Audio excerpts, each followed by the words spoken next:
¿no? Que son temas de un enorme calado, que son inabordables, obviamente, en una sola conferencia, porque es amplísimo, pero al mismo tiempo es una forma también de reflexionar sobre nuestra actualidad más inmediata y también nos puede llevar a contextos anteriores, ¿no? Y sin duda, uno de los elementos clave, ¿no? Cuando estamos hablando de fronteras, de barreras, de muros que se levantan, es lo que tiene que ver con la cuestión de la raza y de las reacciones violentas, racistas, contra quienes tienen un color de piel o un comportamiento, una forma de vivir, digamos, distinta a la mayoría blanca, ¿no? Entonces, en ese sentido, pensamos que el trabajo de Pap Ndiaye, que sepamos nosotros, no es muy conocido en el Estado español, pero sí lo es en su país, ¿no? Es realmente relevante. Bien, pues voy a presentar ya a Pap Ndiaye, ¿no? Él es especialista en historia social de los Estados Unidos, ¿no? Y particularmente en las minorías raciales de ese país, ¿no? Él tiene un doctorado por la Escuela de Estudios Superiores de Ciencias Sociales de París y trabaja en la Facultad de Sciences Po, también en la capital francesa, ¿no? Yo conocí su trabajo sobre todo a raíz de la publicación de un libro que se llama La condición negra, ensayo sobre una minoría francesa, que se publicó en 2008 y que no está disponible en lengua castellana. Y posteriormente él publicó otro texto importante, Los negros americanos en marcha hacia la igualdad, y unos años después una historia de Chicago junto a Andrew Diamond, ¿no?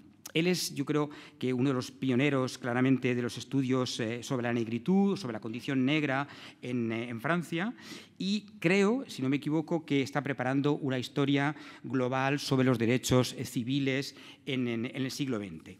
Y bueno, esta tarde, como habéis visto antes el título de la conferencia, nos va a hablar de las paradojas de la minoría, digamos, y la cuestión de la negritud, concretamente en el contexto francés, ¿no?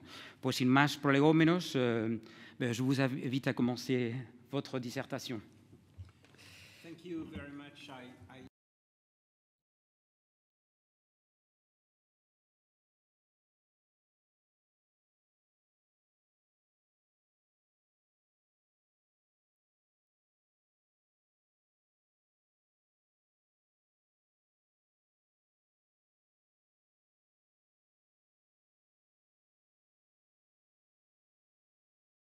In a few minutes.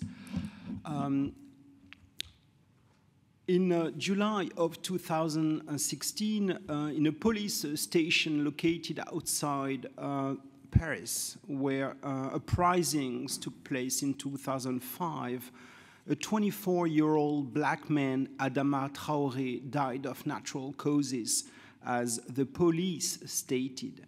The Traoré family protested and asked for a full inquiry regarding the causes of the death. We soon learned that Traoré died in this police station because he couldn't breathe. His neck and chest were crushed by 3 policemen standing on him.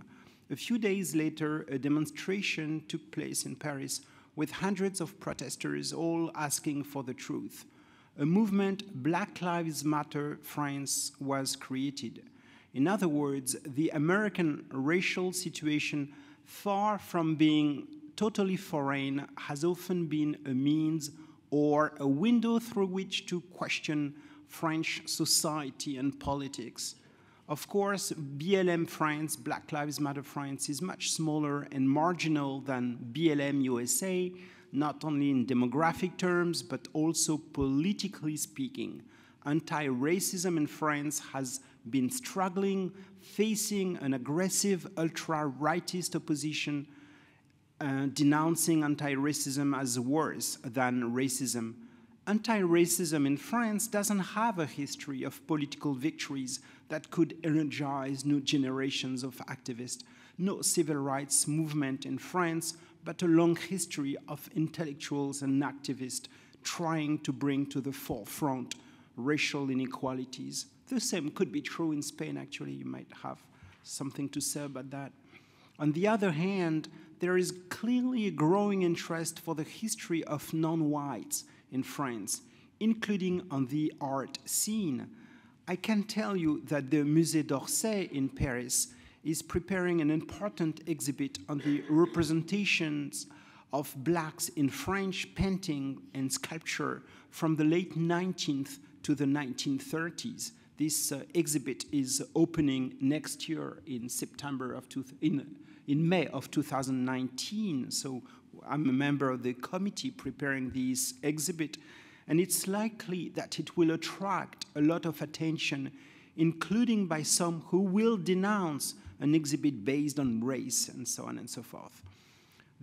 With this exhibit, the head of the Musée d'Orsay hopes to attract new visitors and demonstrate the long history of the black presence in France.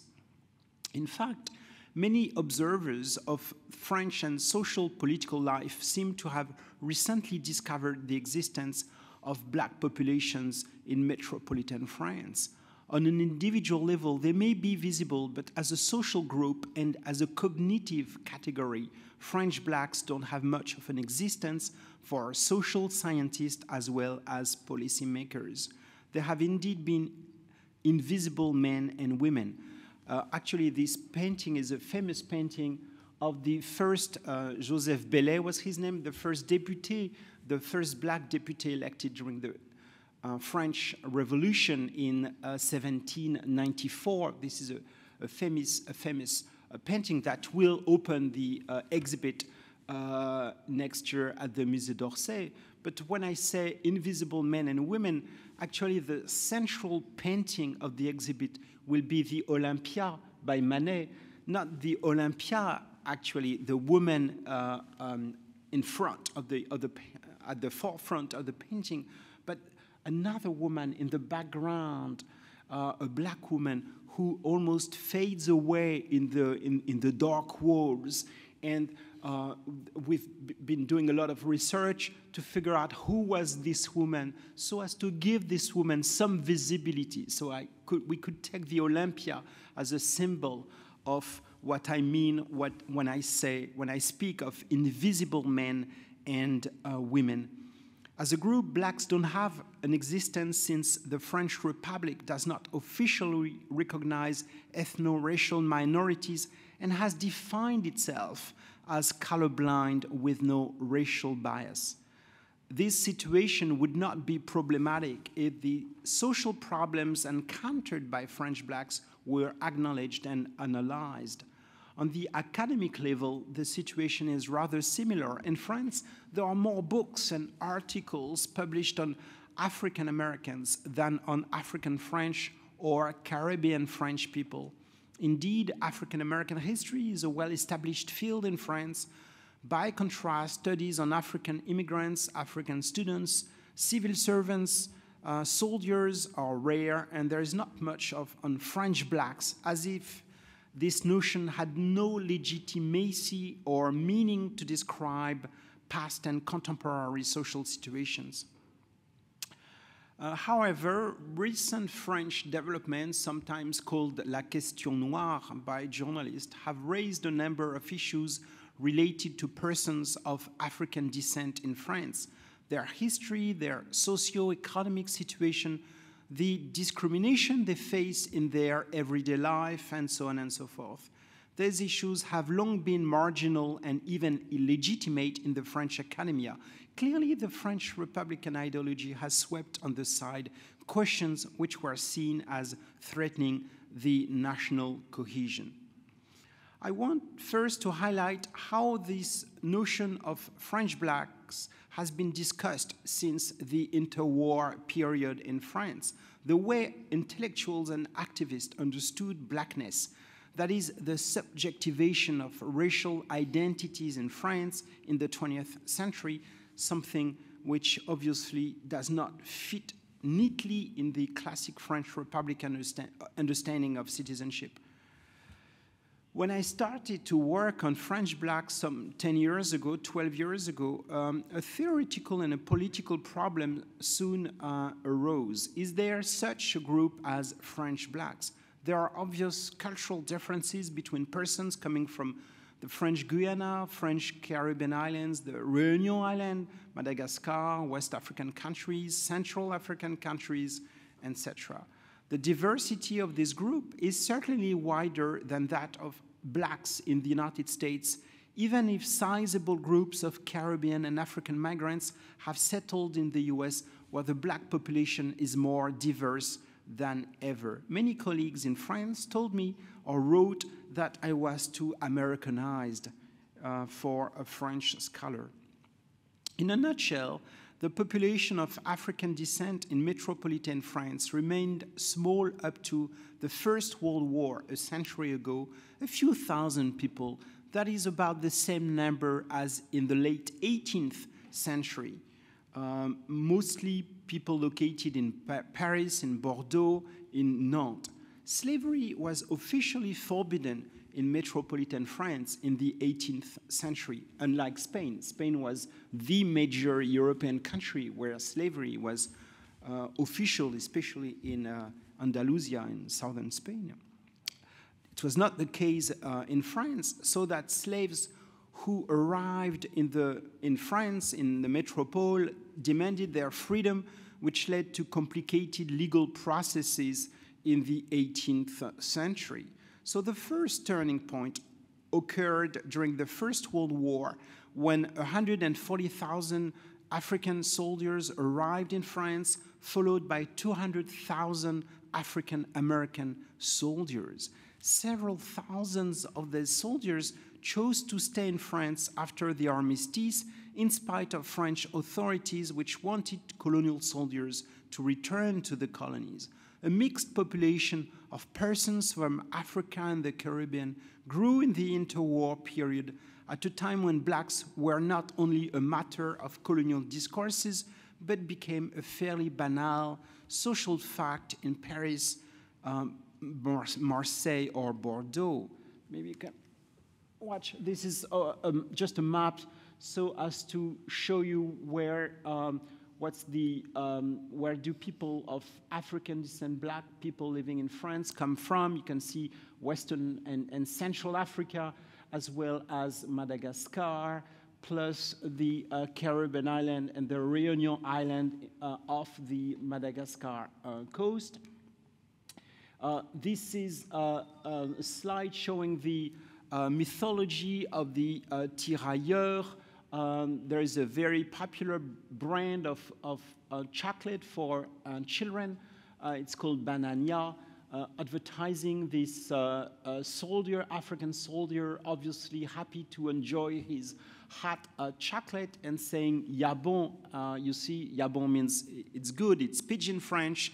And this, in fact, is, I think, the most interesting part of this advertisement. Yabon, this pidgin French, was not exactly the French coming from the Africans themselves. It was a French language, a pidgin French, invented by the French administrators so as to make the French language more easier to learn for the African soldiers. So the issue of mastering the French language was a very important issue, the real French language for these African soldiers. And here you can see the dictionary, French Bambara. Bambara is an important language in Western Africa, essentially in Mali, but beyond Mali.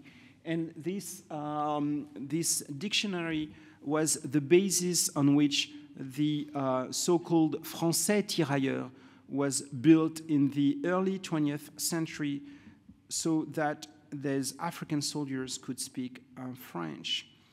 A second turning point occurred in the early 1960s with the massive arrival of Africans and Caribbean workers. African migrants, almost all males from the valley of the Senegal River, came to work in various heavy industries such as the automobile industry, encouraged by agreements signed between the French government and the new African governments. By contrast, migrants from the overseas departments, whose migration was organized by an official agency, were employed in the lower ranks of the civil service and came with their families. we can estimate this population to 500,000 people by the mid-1970s.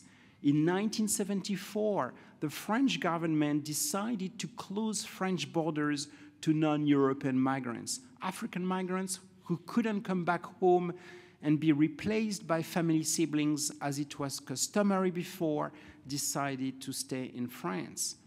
The last important moment started in the early 1980s with the arrival of African women and children thanks to a new policy of family reunion under the socialist government, which significantly increased the African population in France. Also, newcomers from Central Africa, Congo, Cameroon, Gabon, Madagascar, and the Ivory Coast seeking asylum in France have contributed to the diversification of African populations beyond the original Western African groups. So how can we, I get back to this question, how can we, given this diversity, speak of French blacks in general? Well, this question has been dealt by numerous movements and writers since the interwar period in France.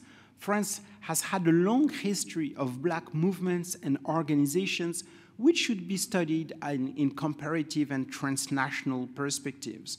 Indeed, French black activists, whether in the colonial times or in the post-colonial period, understood their activism as part of a larger perspective, using foreign experience as a vantage point to fight racism. Their activism was also about fighting assimilation.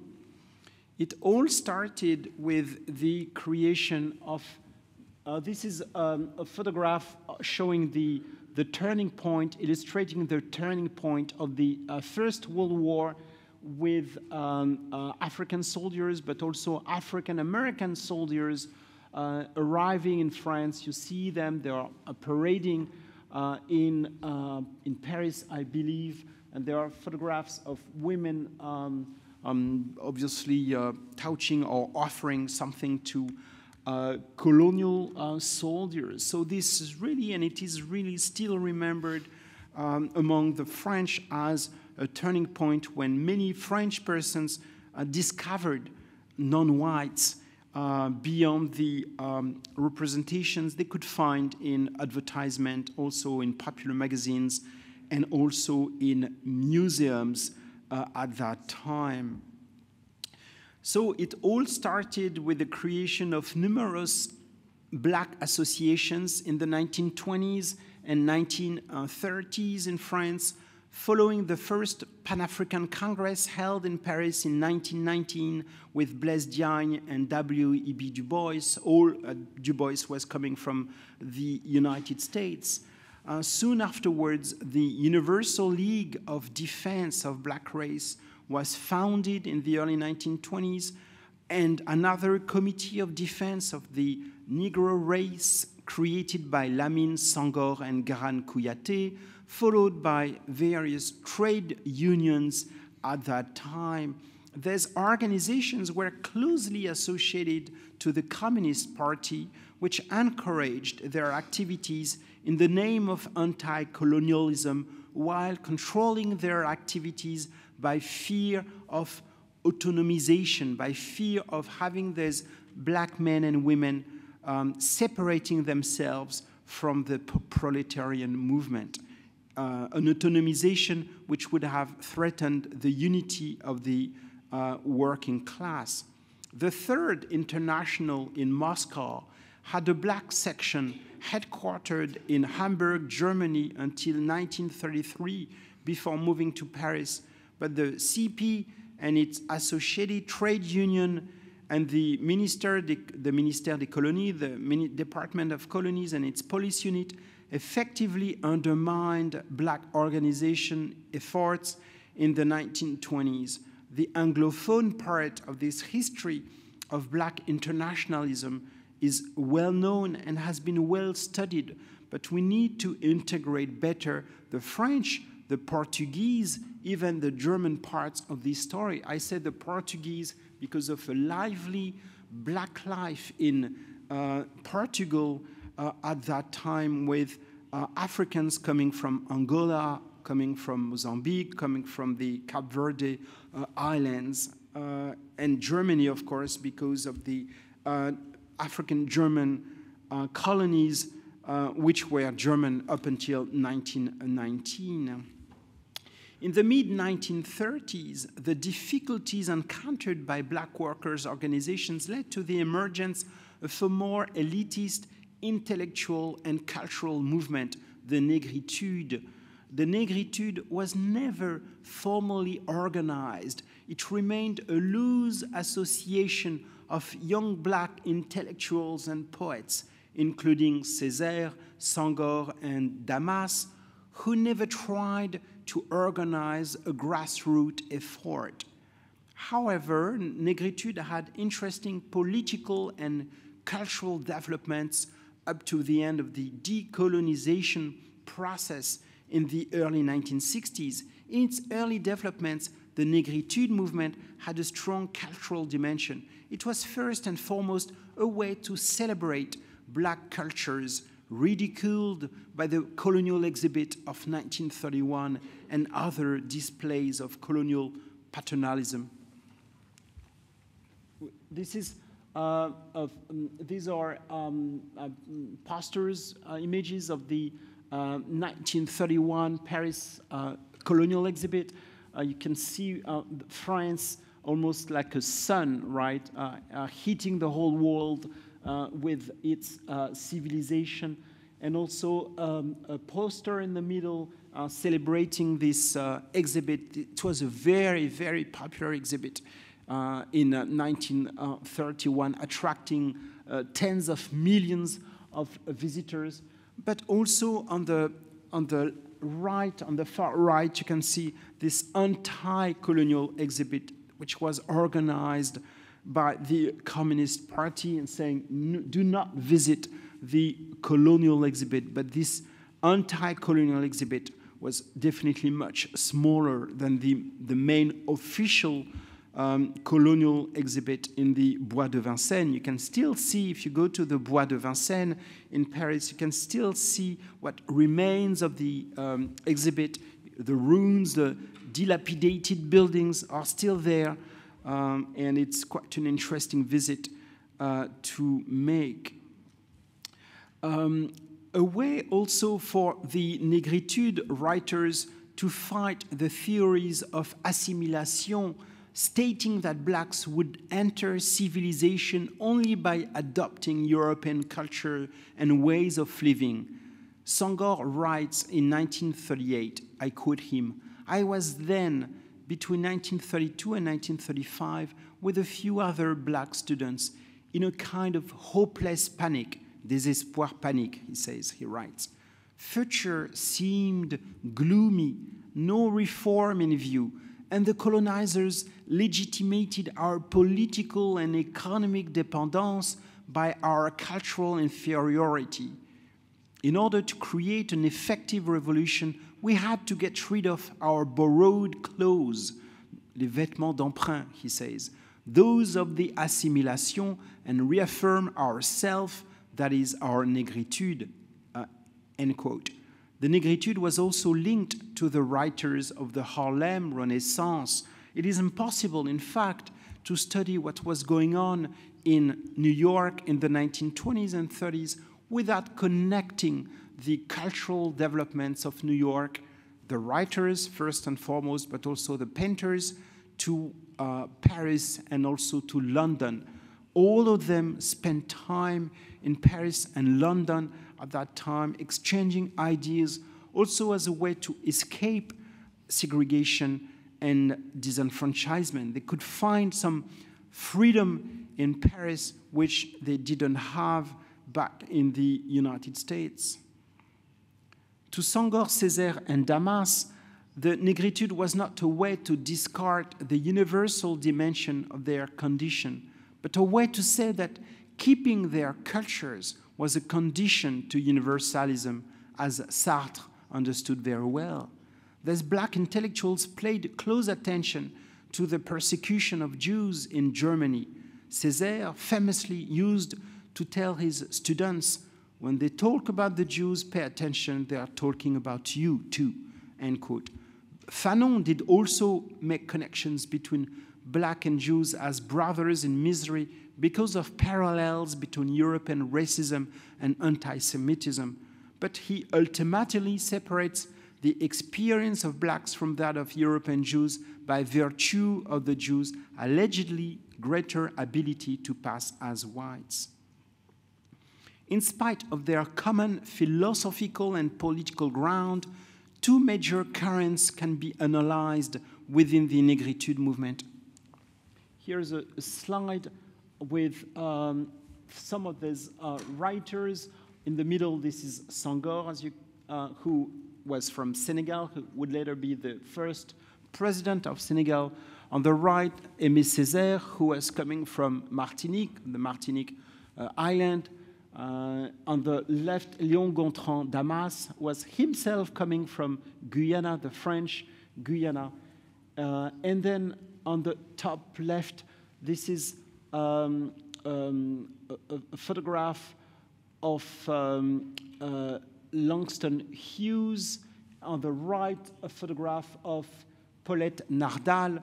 Paulette Nardal was also from Martinique, and she was very important. She's been recently rediscovered in many ways, as she was a great translator and also an important intellectual in the 1930s in Paris. She would later return to her native island. In spite of their common philosophical and political grounds, two major currents can be analyzed within the negritude movement. The first approach, embodied by Senghor, tried to define the black man, l'homme noir, as Senghor said, with specific psychological and mental characteristics. To Senghor, there is a black man with a specific connection to nature and other human beings, far from the rationality and utilitarian mind of the white man. Senghor has often been accused of essentialism, of believing in the existence of races as distinct biological entities, but Senghor was very influenced by the anthropology of his time. By contrast, the second approach, embodied by Césaire, defines blackness first and foremost as a historical and social experience. Senghor writes, I quote him, "In fact, negritude is not a biological notion. It refers to something deeper, a sum of experiences which came to define and characterize a form of humanity as history made it. Negritude is a historical form of the human condition. Yes, we do constitute a community of oppression, of exclusion, a community of discrimination. Of course, also a community of resistance, of continued fight for freedom and hope," end quote. In fact, Césaire, more than Senghor, I believe, although Senghor came to be very much involved in that, was very much interested into the representation of black persons through painting and sculpture.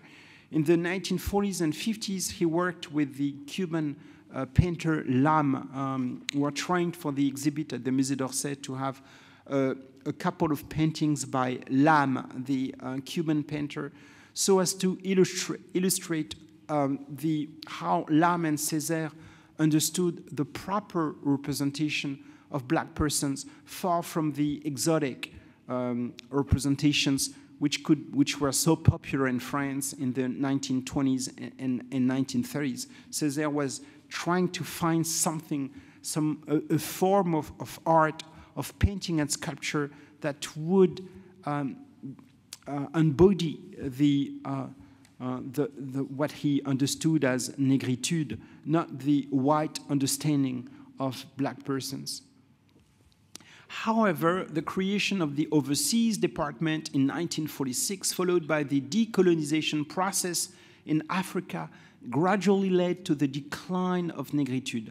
African intellectuals came back to their native countries, while Caribbean writers such as Edouard Glissant, started to emphasize the Caribbean part of their culture, the Creole part, including the Creole language, in contrast with the transatlantic dimension of negritude.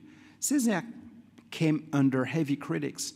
Meanwhile, in metropolitan France, the associative movement split into, on one side, African workers created organizations on a national basis, such as the Union of Senegalese Workers, the Union of Ivory Coast Workers, while Caribbean civil servants and workers had their own organizations, often linked to trade unions. Political movements such as that of the African workers in the 1970s, who fought for the control of their housing, or the movement in support of undocumented workers in the 1990s, were centered around an African self rather than a black self. Africans and Caribbean thought that their experiences were so particular and different that there was no need to build common perspectives on the foundations of a common racial experience in France. Here's a slide about the 1956 Congress of Black Writers and Artists. This was really one of, if not at least one of the most important intellectual congress in Paris in the 20th century, actually, with the 1919 Pan-African Conference, which are already mentioned. So this was with a number of African-American writers and artists who came to discuss the situation of African, Caribbean, African Americans in their respective countries, the colonized areas under the French and British authorities, as well as the segregation and the emerging civil rights movement in the United States. The 1956 was, of course, an important moment in the United States with the Montgomery bus boycott in Montgomery, Alabama, under Martin Luther King. This is really when Martin Luther King becomes very important. Actually, King was invited to come to Paris in '56, but he was very busy with the organization of the boycott and the political organization of African Americans, so he didn't come to Paris. He would later come to Paris in the 1960s.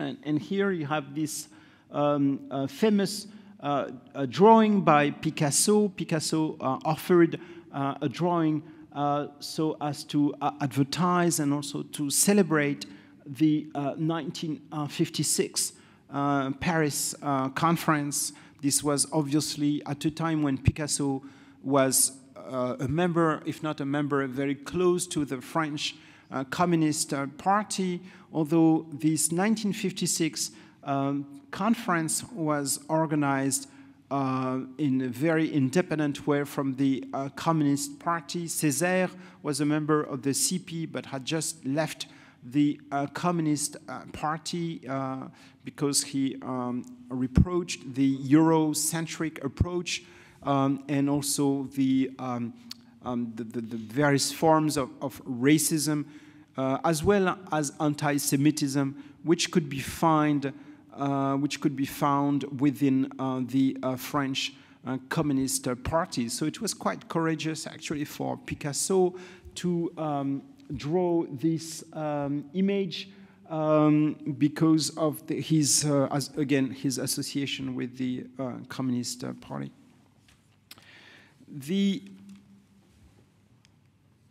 Okay, so this is a slide showing the BUMIDOM. The BUMIDOM was this official agency in charge of organizing the migration of Caribbean families to metropolitan France in the 1960s and 1970s. So thousands and thousands of Caribbeans arrived in France at that time, officially to receive some training, but in fact they were employed into the lower ranks of the French civil service, and their life was not easy at all back in the 60s and 70s, for sure. So the situation, as I said, when it comes to organizing, started to change in the early 2000s. The main reason is that a new generation of French, African, and Caribbean protested against their invisibility on French TV. This was really a big issue in the late 1990s, at the turn of the 2000s, when a number of young black French persons protested the French screens, saying that they were all white, unlike the British TV or American TV for sure. The French TV was all white, and they protested against that. There were demonstrations in Paris around 2000. And this was before the uprising of 2005, which brought to the forefront issues long underestimated in France, particularly the discrimination on the job market, in the housing also. This is also when, as an academic, I started to work on these issues. So I think that there is no clear set of beliefs, values, behaviors, and practices which could be associated to blackness in France. It is certainly possible to analyze various forms of black sociability, often related to music, as Paul Gilroy did for Britain. There are indeed black subcultures in France, music, even religion, with the rise of evangelical churches, in need to be studied by anthropologists. However, the interviews I conducted with black persons in Paris, in Lille, also in northern France, do not suggest the existence of a strong black community in France, but rather a loose transnational connection with other blacks associated with a strong sense of being French. In the French society, where blacks represent a minority share of the population, a black person is, I think, a person considered as such by herself, himself, or more often by others. When arriving in France at the end of World War II, Frantz Fanon realized that he was considered as a black man. Much to his surprise, a cab driver held him in the street, saying, "Hey, le noir, hey, black guy." In Peau Noire, Masque Blanc, Fanon writes, "The Antillais, the Caribbean, doesn't think of himself as a black man. He thinks of himself as Antillais. Blacks live in Africa. Subjectively, intellectually, the Antillais behaves as a white man. He realizes that he's black once in Europe, and when hearing about blacks, he knows that he's concerned as much as a Senegalese," end quote. I interviewed many Caribbean who dismiss the legitimacy of color distinctions while acknowledging that most often, yes, they are considered as black persons. For persons usually considered as black, there is little room for choice. You cannot simply decide not to be black. In France, and more generally in countries with a white majority, being white is not a matter of thoughts. Indeed, whiteness has been thought of as a universal standard, which means that the Europeans do not consider whiteness as a meaningful social factor by contrast with blackness. My sociological studies suggest that if there is no black community in France understood as a group with a well-defined, thick identity, there is nevertheless a lowest common denominator, the social experience of being considered as such. This social experience is directly linked to the historical construction of the black race.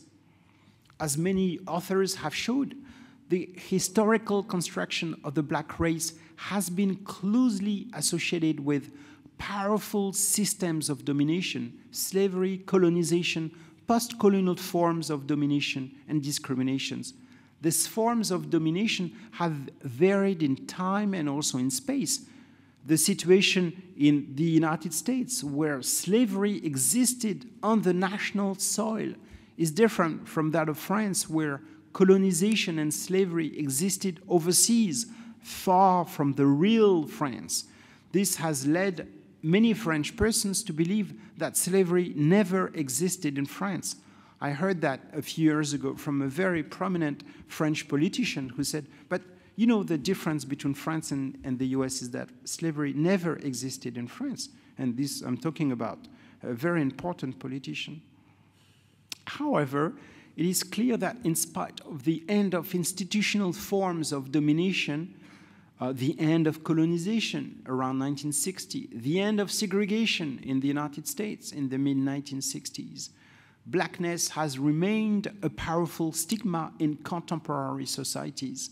In this sense, blacks can be considered as a minority in the sense given by Louis Wirth in a famous 1945 article, The Problem of Minority Groups. To Wirth and to the Sociology School of Chicago, a minority does not have a demographic meaning, but a socio-political one, a group subjected to various forms of collective discrimination. I don't speak of a French black community when analyzing these issues, which would imply institutional forms in the public arena. I speak of a French minority in the political sense of the word, more than the demographic sense of the word. That is why women, for example, are a minority. They are a majority from a demographic standpoint. They are a minority, politically speaking. Many black persons in France have stories of discrimination to tell. Not all of them, for sure. Being black does not necessarily imply a personal experience of racism and discrimination, but a potential experience of discrimination. In other words, blacks are vulnerable vis-à-vis racist and discriminatory behaviors. The notion of minority, then, should be understood as a class of vulnerability. Same thing for women, for example. Not all women have stories of discrimination or various forms of violence to tell, but no woman can be sure that in the rest of her life she will not experience one form or another of discrimination or violence. The experience of racial discrimination is not identical for every black person. Gender interacts with race often to reinforce discriminatory processes, rarely to mitigate them. Black women are situated at the intersection of racial and gender domination, and they have original experiences and interests. Class does also matter. A black worker tends to experience harsher forms of racism than a black professional when dealing with institutions such as the police or the judicial. So now, can I speak another 10 minutes? Is that okay? I want to explore let's have a look first at the housing I was talking about in the 1970s. This is where the forms of African associations were created around the political control of these of the housings where men, mostly men, lived until the new policy of family reunion in the early 1980s. So the African housing around Paris and Lyon and Marseille were important political places. They were also important from a cultural standpoint with music concerts. There are still some of these foyers africains, as they are called in Paris, with interesting forms of sociability, but there are less and less now. And this is 2005. I was talking about that. That is when two young men were died in a when being chased by the police. This was really important because it's an important moment because it started an uprising, a massive uprising in November and December of 2005 in the suburbs of Paris. And you see this is a demonstration of youngsters with mort pour rien. They died for nothing. this is clearly an important moment when something happened around these issues. This is also the moment when the president, Jacques Chirac, was then the president of the French Republic, mentioned for the first time, talked for the first time of racism and discrimination. This was the first time when a French president did that.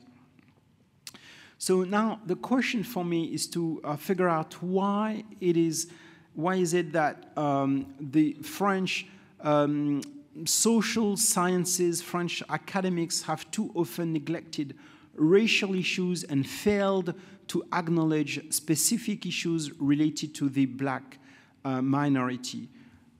The first reason, I think, is the lack of quantitative evaluation of persons of African descent in France. The last census was organized by the French administration in 1777, before the French Revolution. Obviously, the racial discrimination created by the Vichy regime have traumatized the French, who remain deeply suspicious of ethnic and racial categorizations. This reluctance is understandable, but one should keep in mind that the notion of race in the social sciences and in public policy does not imply that races have any biological reality, but that they have an imaginary existence with some social effects. The lack of ethno-racial statistics has clearly contributed to the invisibility of blacks in France, in contrast with many countries such as the US or Great Britain, and the difficulty to legitimize problems which are too often dismissed as mere exceptions to the common rule. Actually, when saying that there are no statistics of this kind in France, this is not quite true. I'm talking about official statistics. The first scientific study was conducted in 2007, and I was the co-scientific coordinator at that time. This was statistics basically trying to get a sample of French people who described themselves as black. So this was a fairly complicated process, but we ended up having about 600 persons who declared themselves as black. And those 600 persons lived either in the overseas departments or in France, and they were, from a gender and class standpoint, they were representative of the French population, or so we think. So we asked questions about a series of questions so as to figure out who were these people and who where they lived. So we asked questions, you see, it was on the phone. Do you consider yourself as a member of a minority group? So you see that 90% of the French population said, oh no, we're not member of any visible minority. And then you have 3.2 who declared themselves as black, 3.2 who declared themselves as Arabo-Berber from North Africa for the most part, then 1.4 as mestizos, then 0.5 as Asian, 0.2 as South Asian, other visible minority, and only 0.3% didn't want to answer this poll, which was a surprise because most people told us before that most French people would refuse to answer this kind of question. But in fact, this was quite not true. So we also tried to figure out, you see this 1.4% of métis, we tried to figure out who are they. So you see that among this 1.4%, about 28% said that they had black ancestors. So we included these people into the sample so that overall we ended up having the first national evaluation of black persons in France, you see something like 3.8%. That's a very conservative percentage. My understanding is that we're closer to 5%, but this is what we ended up with. So this big survey generated a lot of comments. A lot of people were extremely critical of this kind of study, but we thought that this was a good move and this was interesting. By the way, the finance came from an American foundation, from the Ford Foundation, because no French foundation wanted to finance this kind of very expensive study. So we basically tried to figure out you see the housing income. We asked a lot of questions about the income and also tried to compare the situation of persons declaring themselves as black and persons declaring themselves as métis. We also tried to figure out what were the occupations. You see that there are mostly workers, employees, with a smaller percentage among the professions, but also the white collars. Shouldn't come as a surprise. Education came as a surprise, though, because you see that there is a fairly high percentage of people having university degrees, black persons having university degrees, actually a higher percentage of black persons having a university degree than the entire French population, which came as a surprise to us because, as you remember, the occupations do not reflect the higher education degrees. So it suggests, of course, that there are significant discriminations on the job market and people having university degrees but not having access to jobs at the level of their degrees. It is, in my book, actually, I speak of of janitors and security people. Often they are black persons in France, but if you talk to them, they often have degrees, good degrees, but they cannot find jobs, so they end up having low-paid jobs. We also ask questions about the housing status. There is obviously a high percentage of people living in public housing.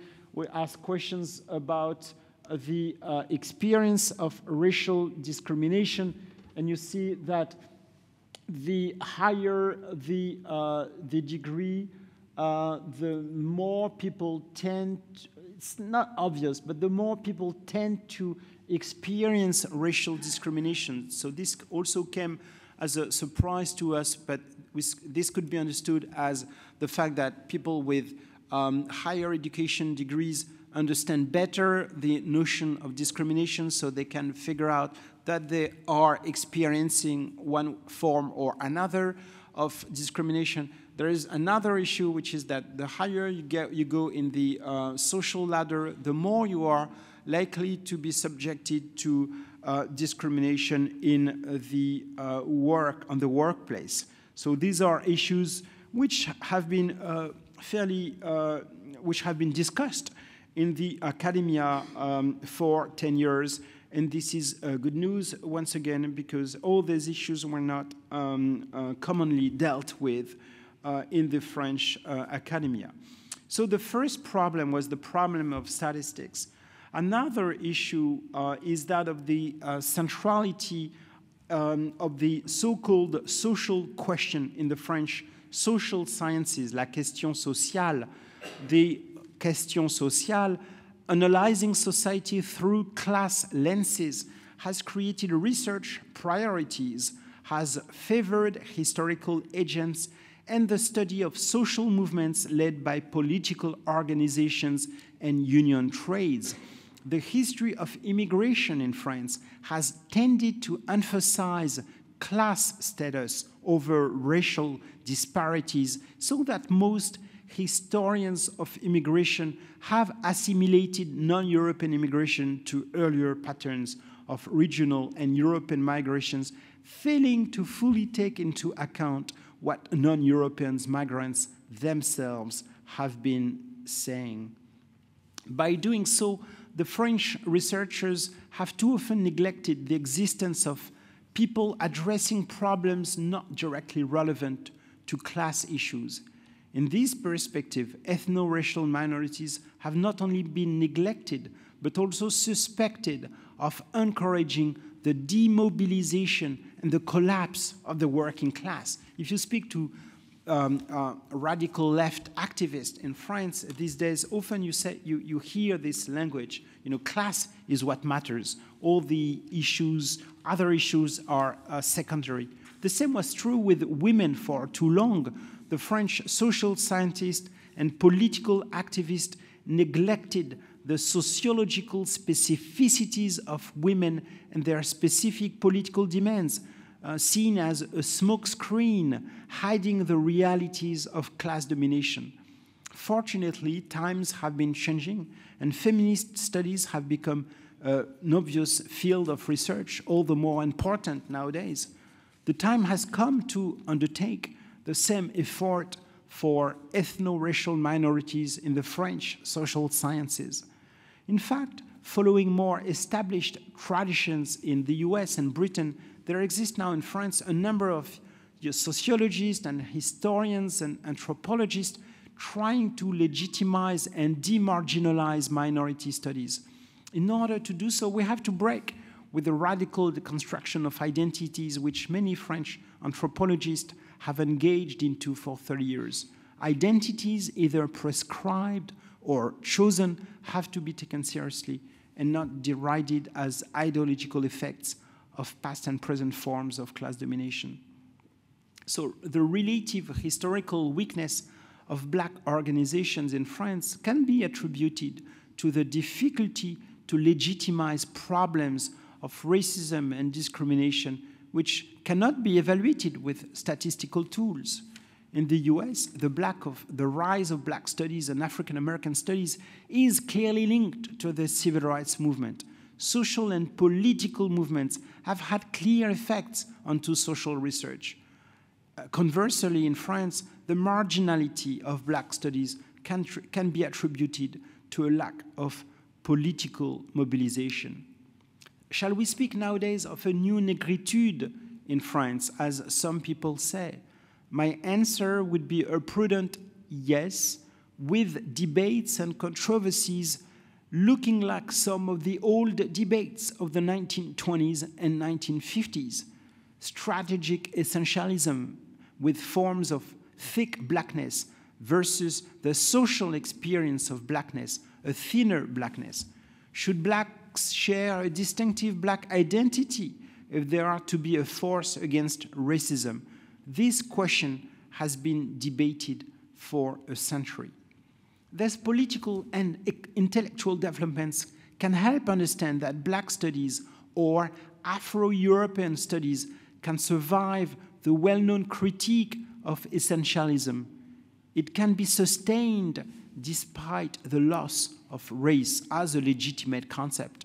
It can flourish despite the diversity of black populations in France. It is about the emergence of a fait minoritaire in the French public arena, aiming at addressing problems and difficulties which are not essentially different from that of a number of European countries and the United States. It is about deconstructing the French exceptionalism and its unique republicanism, supposed to protect us against the evils of race. Political organization of minorities, from my standpoint, should therefore be seen in a pragmatic way as a self-defense against some of the most burdensome kinds of racial injustice, with the ultimate objective of de-racializing French society so that skin color does not matter more than eye color or hair color. In this respect, black collective action is a contribution to the political process and to the democratization of French society and French political life. Thank you.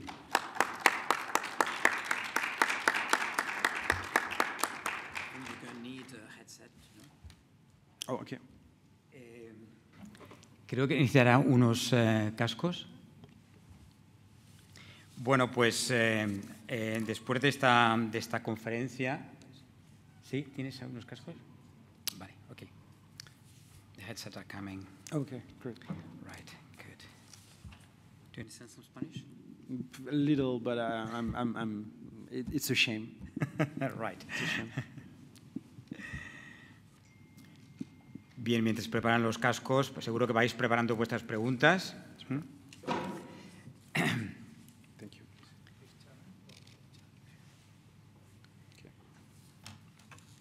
Bueno, pues habéis podido ver que en esta intervención Pap Ndiaye nos ha hecho una lectura en la que la presencia, digamos, de población negra en Francia está claramente demostrada, a pesar de las reticencias, digamos, parece que no funciona el casco.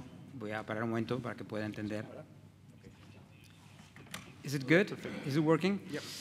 Os decía que, bueno, con todos los ejemplos que habéis podido ver, las imágenes que ha elegido y las alusiones a diferentes momentos de la historia, está claramente demostrado que, digamos, los negros y las negras están presentes en la historia de Francia, a pesar de que hay algunos que obstinadamente se niegan a reconocerlo, ¿no?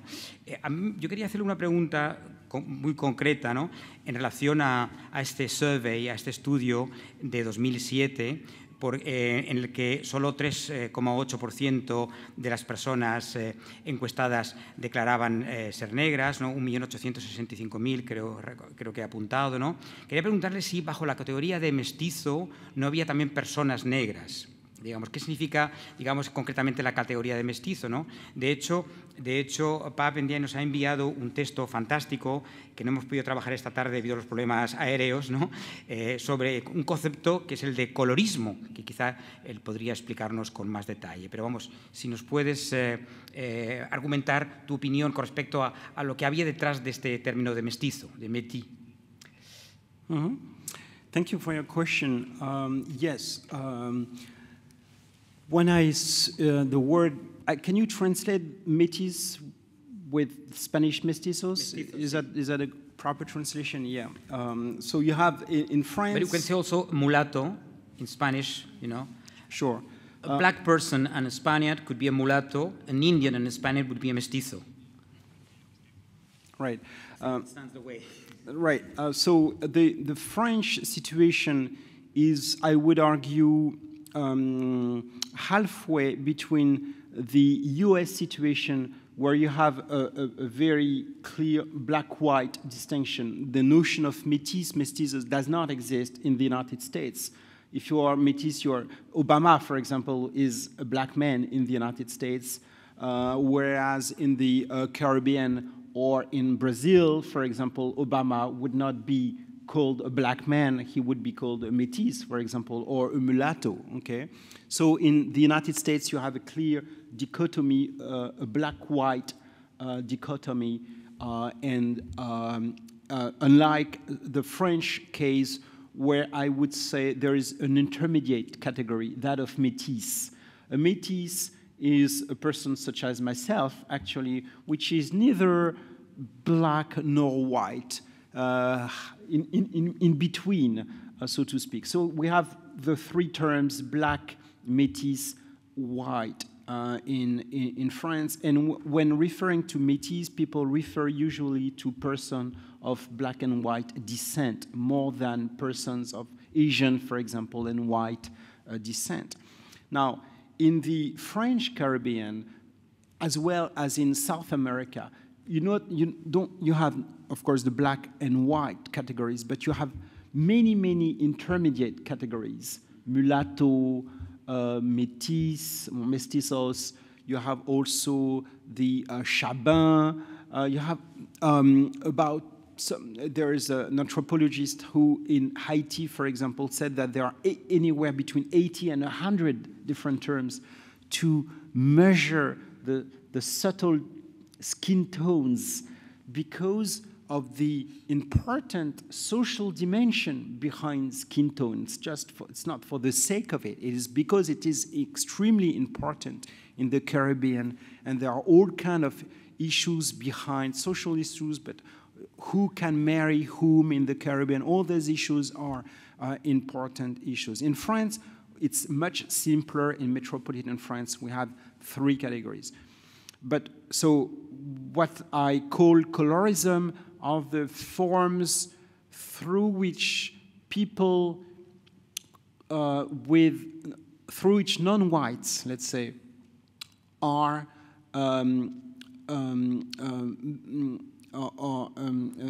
let's say that there is a social ladder grading skin tones in the Caribbean, but also in subtle ways in France. It's better, I try to show that it's better to be seen as métis in France as to be seen as black. So all these issues are important because of tensions between people, black people and métis. It's very true in the Caribbean, but it's also true in metropolitan France. And also because, which is something I show in the in the article, because of strategies to whiten your skin. And I studied the trade of all kind of products, cosmetic products that whiten the skin, often with serious medical consequences, because these products are chemical products, so they are very dangerous, but they are widely used in Paris, but also in the United States. It's called the Hollywood complexion in the United States, because many people have remarked that the Hollywood stars were darker when they were young, but they became famous because their skin has whitened. So all these issues are debated in magazines, on the internet. So these are really important issues which I tried to focus on too. However, as you could see in the study, I would argue that the social experience of métis in France is much closer to the social experience of black people than white people. Overall, a métis is much closer in his or her social experiences, is much closer to whites than to blacks. But these are, of course, important issues which help us understand that blackness is not a universal concept. It really depends on where you are. When Malcolm X, for example, was visiting Western Africa, he was often being asked by Africans, "Why are you so interested in black people?" He considered himself as, but he was very clear. He was very métis, very mestizos. He even had red hair, and he had to justify his interest for African Americans, which came as a huge surprise, of course, because his experience in the United States was the experience of a black man, for sure.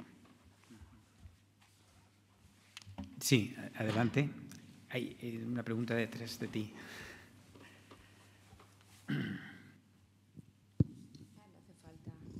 Thank you very much for your... I can speak in French or in English. Okay. Then you said blackness, negritude is not something biological. It's important to say that it's a way of living the human condition with a history, with a resistance, with, all aspects for all human beings. We have finally the same points. What is, in your opinion, the role women, black women, are playing today in France? Because I know the feminist movement in Spain, but I don't know a lot. And if you consider this is the leadership of the movement.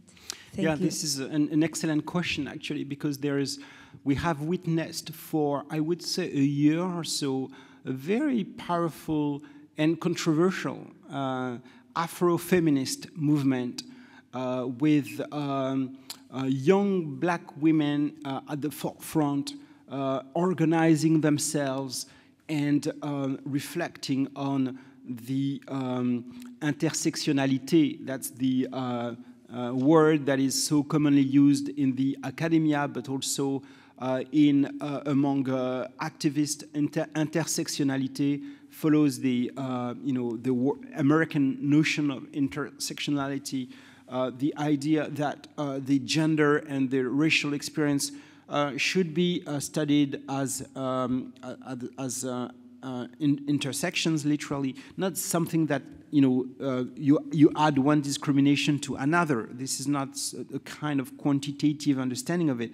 This is to understand the complex crossroads and the complex interactions between gender and race. So these young women have put that at the forefront, organizing conferences and also organizing very controversial conferences, including conferences that were non-open to white persons. So this generated a huge controversy. The Minister of Education spoke at the National Assembly denouncing these racist women and calling for an end to the non-white meetings. There was also a teachers' union which organized a meeting not open to white persons in September. So this, and the Minister of Education threatened to sue this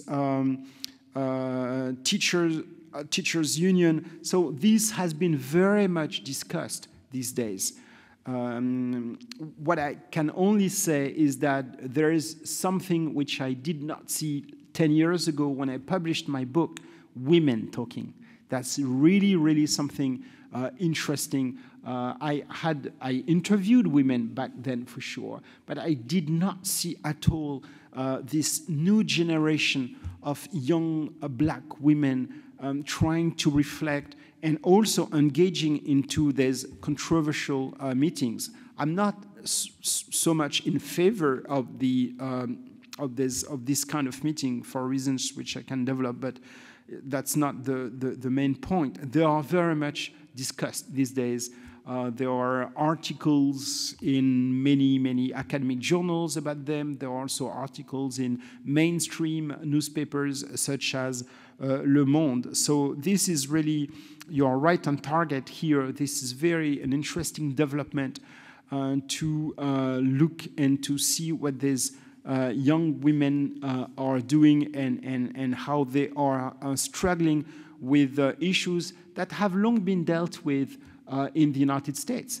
In the US, the so-called third wave of feminism is a feminism that criticized the bourgeois white feminism of the 1960s and tried to put forward issues which were not discussed by white women, mainly the intersection of race and gender. So in the United States, it is very common to discuss these issues. It's not the case in France. I'm not sure what's going on about what's going on in Spain. Maybe you have something to say about that.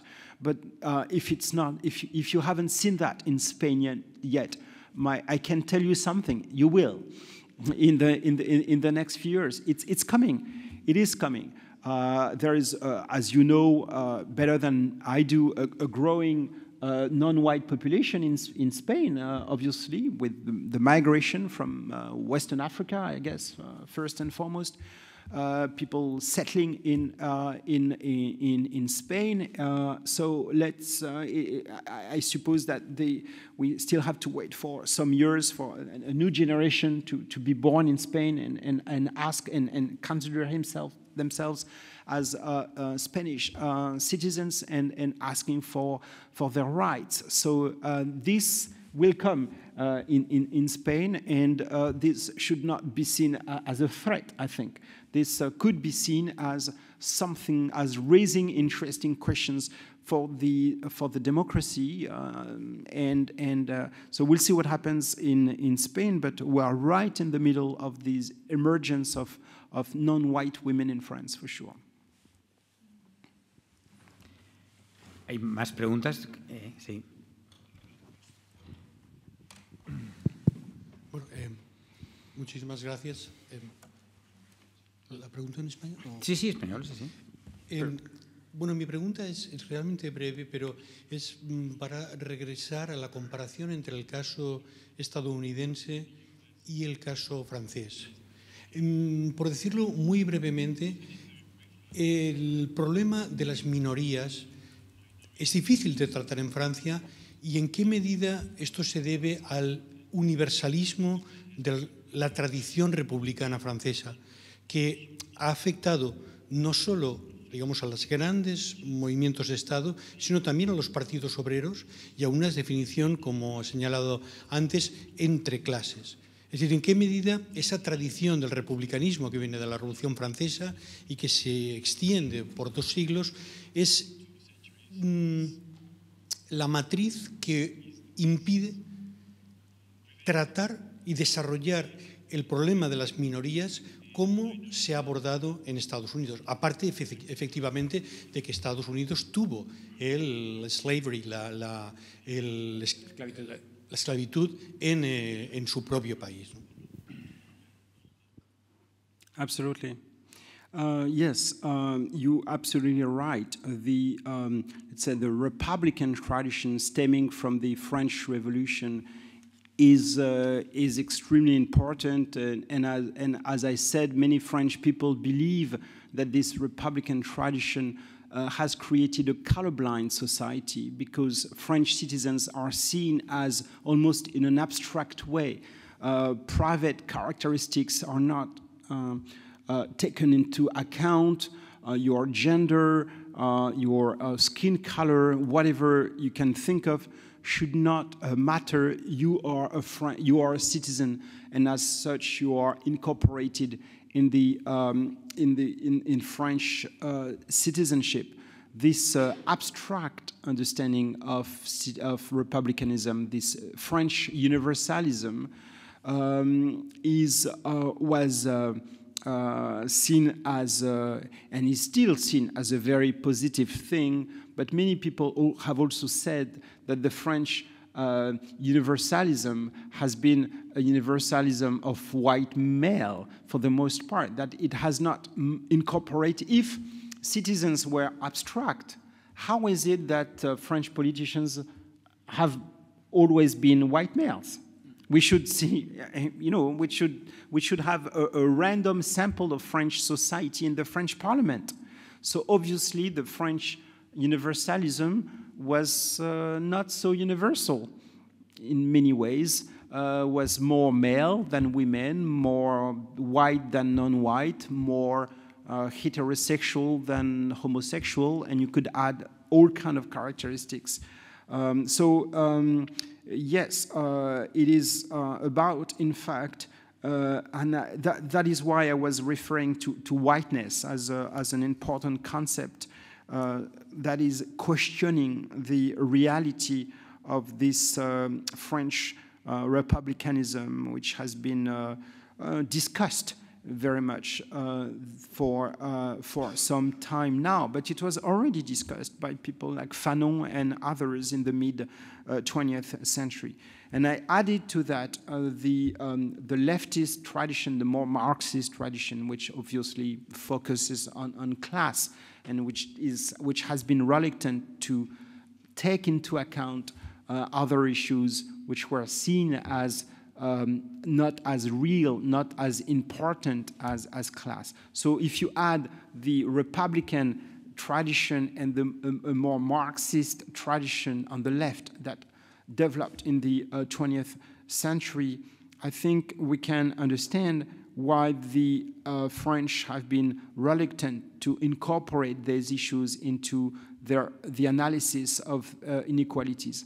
I should add, last but not least, that the French anthropology was very much centered on race. It was built on the notion that races exist and that they have biological realities. And so up until the Second World War, or the years following the Second World War, and we can very well see how the French anthropology shifted from a very race-based understanding of mankind to a Lévi-Strauss structuralist approach, emphasizing the unity of the human race, and of course, creating, Lévi-Strauss was important because he created literally in France, not in the US because it already existed in the US, but a new field, a new anthropology that was based on the unity of the human race, acknowledging cultural differences, but of course denying the reality of biological or racial differences. So if we add all these factors, I think we can understand why the French are more reluctant to others. I'm thinking of the US, but also of the British, are more reluctant when incorporating racial factors into the analysis of their own society. All this is perfectly understandable, of course. I'm not saying that this should change in a minute, but among others, I'm saying that it is impossible to seriously analyze the inequalities of French society and the dynamics of French society without incorporating those factors. It is different to be a white person and a non-white person in France. I'm not saying it's different at every moment of life, of course not, but the social experience is different. It is different to be a woman and to be a man in France, and so on and so forth. All this to, of course, criticize the idea that we would live under a French republicanism which would protect us from these forms of inequalities. ¿Hay alguna pregunta? Sí. Bueno, en Europa y también en Estados Unidos, últimamente los movimientos racistas, más que en el color de la piel, se fijan en la religión. Se fijan en, son musulmanes, entonces son como los nuevos bárbaros, los vinculan al terrorismo, a no querer integrarse en la sociedad, etc. ¿Cómo ves este problema? You're absolutely right. When studying and when interviewing French blacks, I interviewed many Muslims, people coming from Western Africa, or often Muslims or of Muslim culture, let's put it that way. And yet they told me that they did not endure as much as Arabs the plight of Islamophobia and remarks regarding their religions. In other words, being black in France is not associated to Islam as much as being an Arab. To many French persons, an Arab is a Muslim is an Arab, which of course is not true. There are many Arabs who are not Muslims, and the largest Muslim countries are not in North Africa or in the Middle East. They are further east in Asia, India, Indonesia, and Pakistan. So the understanding of Islam for more than a century has been part of the racialization of people of Arabic descent. Being an Arab is the Arab race was seen by the French and is still very much seen by the French as Muslim. That is why the religious factor is part of the process through which the French learned how to look and to evaluate other races, especially in their colonial empires. So I would not separate religion from the racial categorization. Religion has been part of the racial categorization. It in countries such as the United Kingdom, for a long time, it has changed recently, but for a long time, Islam was more linked to South Asians because of the British Empire and Pakistan. Whereas in Germany, for example, Islam was linked to the Turkish. There is a sizable Turkish community in Germany. So all these religious issues and how Islam has been racialized are connected to the respective histories, often the imperial histories of these countries. Sí, otra pregunta. Bueno, hablando de la excepcionalidad francesa, se quebró en varios momentos históricamente, teniendo que ver con arte. Por ejemplo, cuando empieza la Segunda Guerra Mundial, hubo una limpieza, entre comillas, de muchos artistas que vivían en París, de origen judío, como también marchantes de arte, que tuvieron que dejar el país. Entonces ese excepcionalismo francés es un poco discutible y lo vinculo también con lo que está pasando la última década en Francia con los inmigrantes árabes, etcétera, los suburbios alrededor de París, que se está convirtiendo también en un tema de choques de civilización, entre comillas, aunque yo no estoy de acuerdo con eso. El tema que hablabas de musulmanes y de la edificación en Francia de los árabes con el Islam es porque históricamente, bueno, procede de Arabia y los mismos árabes han intentado identificar el Islam como propio de ellos. Y de hecho, en Islam, ellos se consideran los auténticos, digamos, que han enseñado Islam al resto del mundo. Entonces, esa identificación, si existe en Francia, la entiendo por razones históricas. Que después se haya extendido en otros países, obviamente, se ha hecho a través de las conquistas de los árabes. Es un detalle, nada más. Y en el gráfico que tenías antes, que reflejaba la competencia en las profesiones de los mejor educados, donde la discriminación, que se notaba más en la gente mejor educada, más elevada, ¿te acuerdas? El gráfico ese último que diste. Quizás también porque hay más competencia en esos niveles. En los trabajos de menos, o sea, más, no sé cómo explicarlo, de menos nivel, a lo mejor la competencia no es tan grande, pero cuando subes de nivel, la competencia es más feroz y entonces la gente de color a lo mejor se siente más discriminada precisamente porque la competencia es más alta. Y por curiosidad, en Francia y en la higher education, en las universidades, ¿hay Black Studies? ¿Hay estudios? ¿Hay departamentos como los Estados Unidos? Por curiosidad, nada más. Okay. Thank you for all these questions. First, you're right when talking about the anti-Semitic policies in France when the Second World War broke. But what many historians, I'm thinking of Gérard Noiriel and others, have showed is that this anti-Semitic policy was started by the French themselves. It's not as if it was German, as the French like to think, but it was a long history of anti-Semitism in France that was only accentuated, of course, when the Nazis invaded France. No, eso es lo que quería decir, que, o sea, el excepcionalismo francés no es tan excepcional. Yes. Yes. Absolutely. That's absolutely. I completely agree with you. This is when I spoke of French exceptionalism, I spoke in a critical way. I do not believe that there is any French exceptionalism. I do not believe that there is any American exceptionalism. I believe in differences. There are differences. I'm not saying all countries are the same.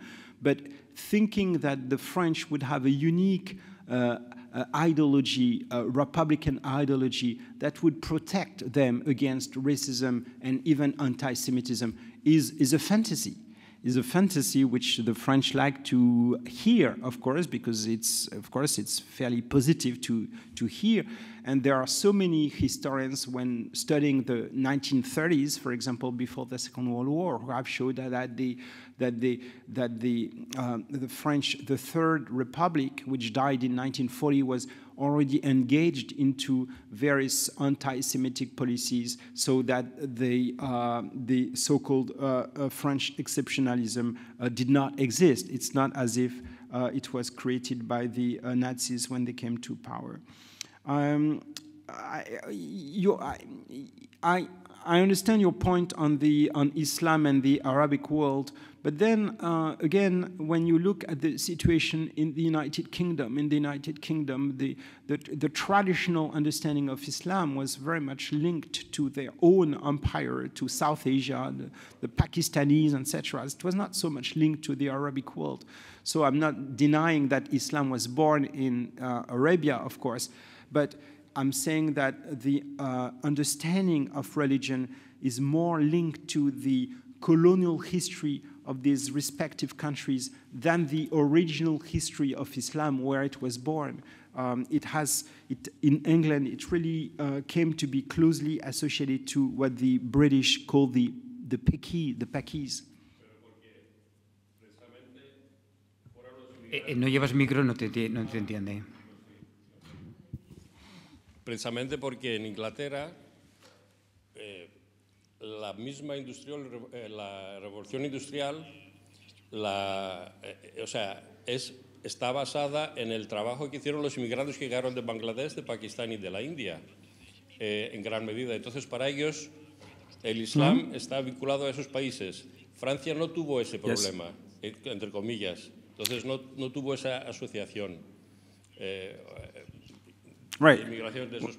When it comes to France, of course, the French Empire and the migration were such that most people came from Northern Africa, right? A word on discrimination. In fact, my understanding is that the discrimination is higher at a higher level, professional level.